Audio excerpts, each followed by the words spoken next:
The mystery of Britain's clearest UFO image from Calvine incident will be solved in the year 2072. 2072, yes. There are many videos and photographs of UFOs on the internet, and some of them have credibility. There's one photograph sent to the UK Defence Ministry, the MOD, which is considered to be the most spectacular UFO image, although somehow it has disappeared. The photograph contains a 100-foot diamond-shaped flying saucer hovering over a village named Calvine in the Scottish Highlands, and the photo was taken back in 1990. Nick Pope worked for the British Ministry of Defence MOD for 21 years. From 1991 to 94, he was the head of the MOD's UFO project. He said that during his time in the MOD, he came across several credible UFO cases.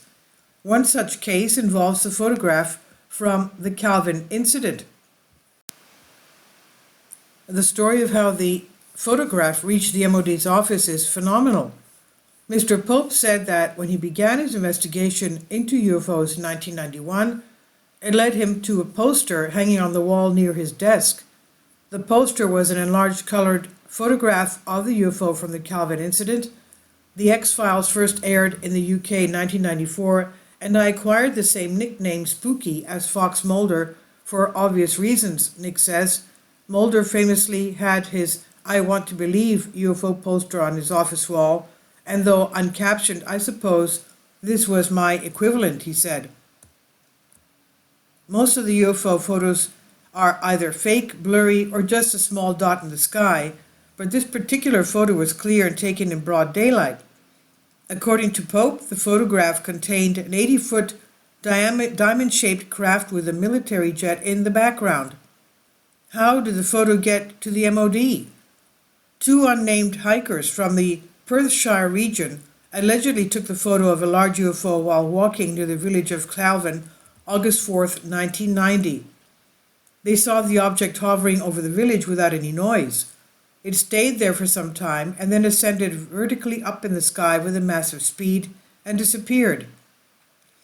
The witnesses sent the alleged photograph to the local newspaper, and from there it got to the MOD, that later took the authority of it.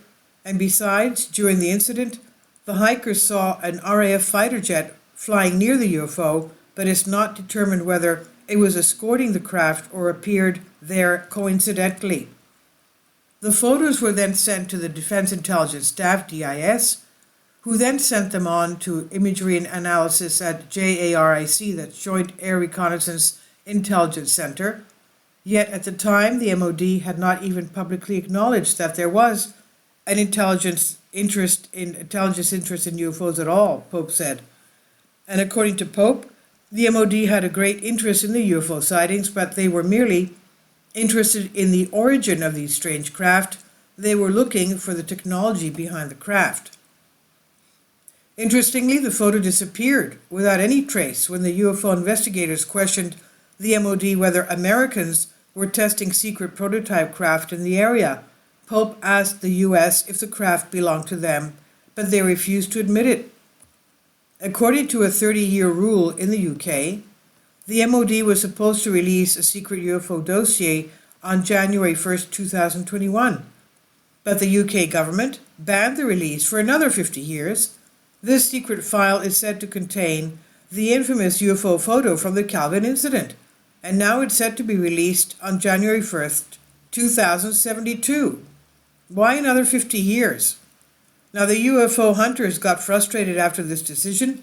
They said that by the time the files releases, the witnesses will already be dead, and what's more, the names and contact details of the hikers were removed from the file.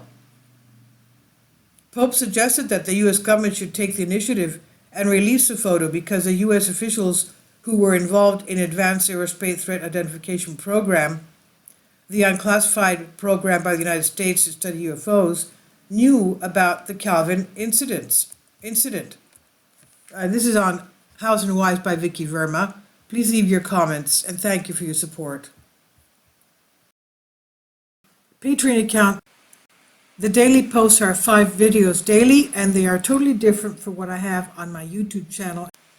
Thank you so much for your support. and that you find all my content so interesting. You'll find the Patreon account details in the description box below.